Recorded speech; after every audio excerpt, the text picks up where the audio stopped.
تقی عابدی صاحب سے گزارش کروں کہ وہ ہم سے خطاب کریں اور اس گفتگو کا آغاز کریں۔ امجد اسلام امجد صاحب کی شخصیت یہاں خاصی متعارف ہے، اور جو امتیاز ان کو حاصل ہے شاعری میں اور ڈرامے میں اور نثر میں اور تنقید میں، وہ سب پر واضح ہے۔ کل آپ ان سے مل بھی چکے ہیں۔ ڈاکٹر سبیہ صبا صاحبہ جو ڈاکٹر ہیں، سائنٹسٹ ہیں نیو یارک میں، وہ تشریف لائی ہیں، وہ بھی اپنے خیالات کا اظہار کریں گی۔ ڈاکٹر تقی عابدی صاحب کے بارے میں یہ عرض کروں کہ مومن آیا ہے بزم میں تیری، صحبت آدمی مبارک ہو۔ ایسے لوگ جو ہوں تو سائنٹسٹ، ہوں تو ڈاکٹر، اور جن کا پروفیشن کچھ اور ہو، لیکن شب و روز جو اردو کی خدمت میں صرف کرتے ہوں اور اردو کا کام بھی ایسے کرتے ہوں کہ خون جگر کو صرف کرتے ہوں، یا راتوں کو سفید کرتے ہوں اور صبحوں کو سیاہ کرتے ہوں۔ پچھلے 15 برسوں میں ہمارے جو نئے گہوارے ہیں اردو کے، بشمول برطانیہ، یورپ کے دوسرے ممالک، امریکہ، کینیڈا، اس میں ہمیں شعراء اور شاعرات کو مل جاتی ہیں، نثر لکھنے والے بھی اکا دکا مل جاتے ہیں، صحافی بھی مل جاتے ہیں، اور نہیں ملتا تو کوئی شخص جس کو صحیح معنوں میں اسکالر کہا جائے، یعنی جس کی نظر ہو تنقید میں بھی، اور جس نے تحقیقی کام اس پائے اور اس درجے کا کیا ہو کہ پوری اردو دنیا اش کرو۔ پچھلے 15 برسوں میں جس شخص کی 30 کتابیں آئی ہوں، اور کتابیں بھی ایسی مضبوط اور معتبر، ہر برس 2 یا 3 جلدیں ڈاکٹر سید تقی عابدی صاحب شائع کرتے ہیں۔ تحقیقی اعتبار سے، تنقیدی اعتبار سے، اسلوبیات کے اعتبار سے اور تجزیے کے اعتبار سے انہوں نے جو جگہ ہماری علمی دنیا میں اور اسکالرشپ کی دنیا میں، اردو کے سواد اعظم میں، یعنی پورے بر صغیر میں، ہند و پاک میں بنائی ہے، اس کے لیے وہ تو بجا طور پر جو انہوں نے خدمت کی ہے اس پہ فخر کر ہی سکتے ہیں۔ ہم سب اردو والوں کو ڈاکٹر سید تقی عابدی کی شخصیت پر ناز ہے۔ میں ان کا استقبال کرتا ہوں نہرو سینٹر کی طرف سے، آپ سب کی طرف سے، پورے پینل آف سپیکرز کی طرف سے، اور میں ان سے درخواست کرتا ہوں کہ وہ گفتگو کا آغاز اپنے یعنی مہمان خصوصی کے خصوصی خطبے سے اس کا آغاز کریں گفتگو کا۔ ڈاکٹر سید تقی عابدی صاحب۔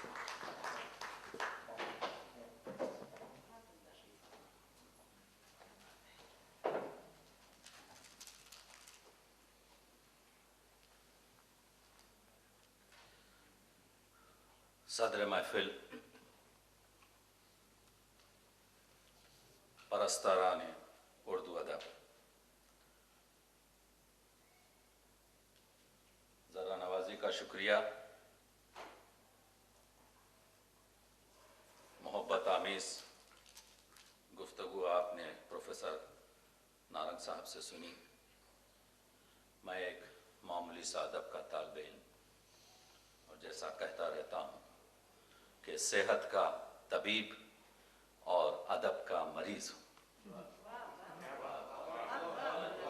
اور کیونکہ مریض کو حق حاصل ہے کہ اپنی درد کی کیفیت کو کسی طریقے سے بھی طبیب تک پہنچا دے، اگر بعض مقامات پر میرا لہجہ کچھ تلخ ہو تو اپنی بزرگواری سے اس لیے معاف کیجیے کہ احساس درد ہے۔